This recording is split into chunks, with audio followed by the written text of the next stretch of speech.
Meine Kommilitonen, deutsche Männer und Frauen, das Zeitalter eines überspitzten jüdischen Intellektualismus ist nun zu Ende. Only 4 months after Hitler came to power, bonfires burned in the streets of German cities. The flames were fed with books by Thomas Mann, Albert Einstein, Helen Keller, Sigmund Freud, and other authors who were deemed subversive to the German people.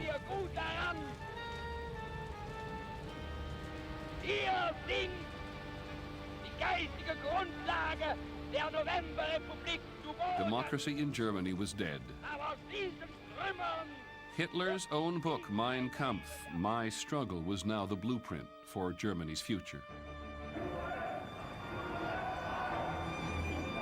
In the new Germany, Nazi party thugs, the paramilitary brown shirts, would patrol the streets to root out and arrest anyone who stood in Hitler's way. Thousands of political opponents were sent to hundreds of concentration camps. The first was near the German village of Dachau. Everyone knew that you could be sent to such a camp without due process of law.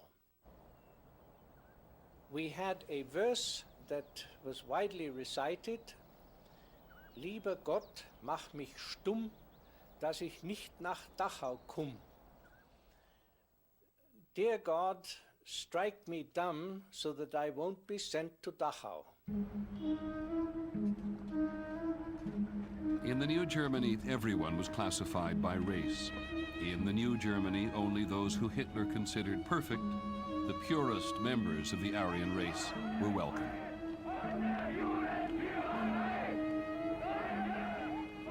The main undesirable group was the Jewish people, the Jews. We were being told that the Jews, they are behind everything which is bad in Germany. There was a lot of propaganda against the Jews. There were no longer any normal newspapers. Most of them were Nazi. You saw headlines: the Jews are criminals, the Jews are vermin, they must be killed, they must be ousted. Hitler had declared in Mein Kampf that Jews weakened the German master race. Well, of course, we talked about race in school, and the superior races, the non-superior, the degenerate races. And the teacher had some calipers to measure the width of your eyes and your nose and so on, the head.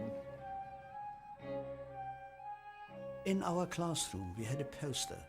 The head shapes from the sides. The Aryans, of course, they looked good from the sides, they looked good from the front. They were blonde and they were blue-eyed. And when I was about 14 years old, my hair began to darken, and I sometimes was worried that I didn't look like a proper Aryan anymore, because my hair was not really blonde anymore. And also my nose is a little bit hooked, as you might probably see. I sometimes then looked in the mirror, had another mirror here, and I was frightened that somebody should think that I had some Jewish connections. 2 years after they came to power, they came out with the Nuremberg racial laws, which separated the Jews from the German people. We were not allowed to go swimming with the other children. We were not allowed to play with the other children. We were not allowed to go on excursions with the other children, and so on. Jews were stripped of their citizenship. Their businesses boycotted. They were forbidden to marry or have sexual relations with Aryans. Any trace of Jewish ancestry meant immediate banishment from all civil service jobs.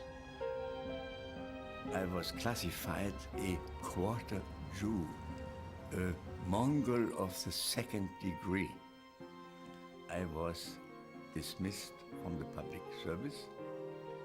All I had achieved through examinations, through studying and other efforts to establish myself in life, all that was by a stroke of the pen cut off. Hitler had made his vision for his people a reality, and he planned to force that vision far beyond Germany's borders. And I remember when I was a guest with my mother at the Berchtesgaden, you could see on a clear day, you could see Salzburg. And he pointed out to me, he said, "You see that there, boy? That's Salzburg. That is in my homeland of Austria. And one of these days, I'm going to see to it that that will join with Germany." On March the 12th, 1938, Hitler made good on his plan. Americans heard it first from NBC's Max Jordan. Ladies and gentlemen, at the Austrian frontier town of Linz, an endless stream of German soldiers is pouring into Austria. It was astonishing. The takeover of a country broadcast live on radio. The cheers are for Chancellor Adolf Hitler, returning to his homeland for the first time in almost 25 years. Carla Stept lived in the Austrian capital, Vienna. She was 20 years old and a Jew. It was my home. So when suddenly the Germans marched into Austria, where they were welcomed with open arms, the world ended for me.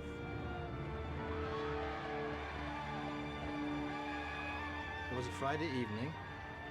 Crowds began to march down, shouting slogans. And I remember one specifically, which was Jude verecke in eigenem Drecke, which translated means Jews perish in your own filth. And it was clear that something was imminent, something was happening. Saturday morning,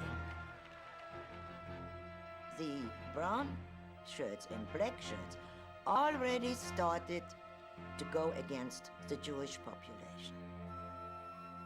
They got Jewish men and women out to scrub the sidewalks on their knees, being kicked by the population standing around them. Hitler wasn't even in Vienna yet. But what took Germany 5 years took Austria 24 hours.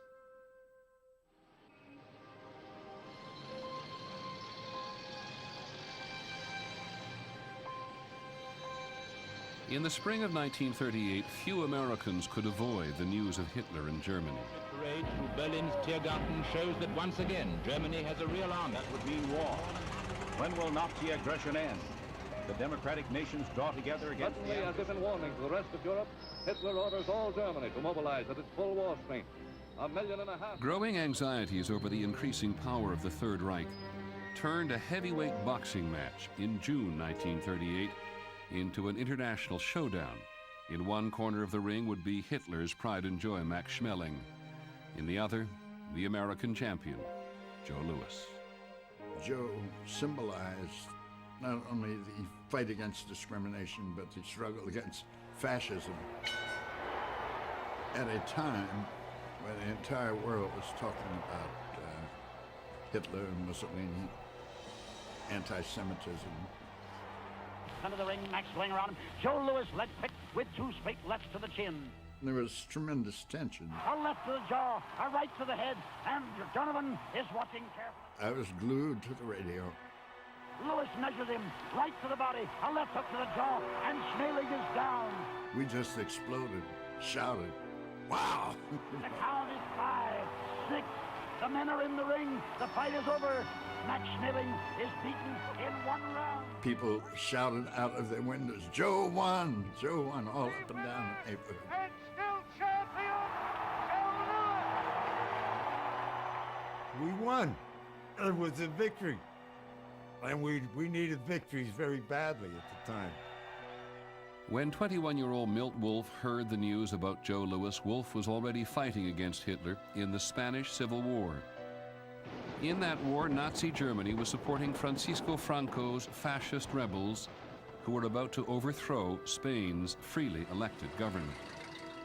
I was a kid in Brooklyn, okay, and I was caught up in this whole bit of the war in Spain. For myself, it was a commitment to a struggle against fascism. Milt Wolfe joined 2,800 American volunteers in the Abraham Lincoln Brigade.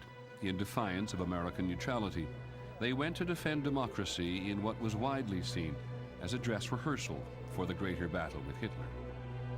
So these were guys who were essentially coming off the street. Most of them had no military training at all. And up to the front they went.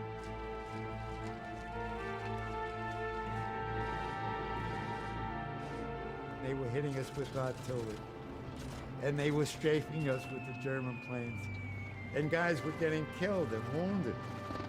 For myself, the war in Spain gave meaning to the word anti-fascism. By 1938, democracy was doomed in Spain, as it had been in Italy and Austria and Germany.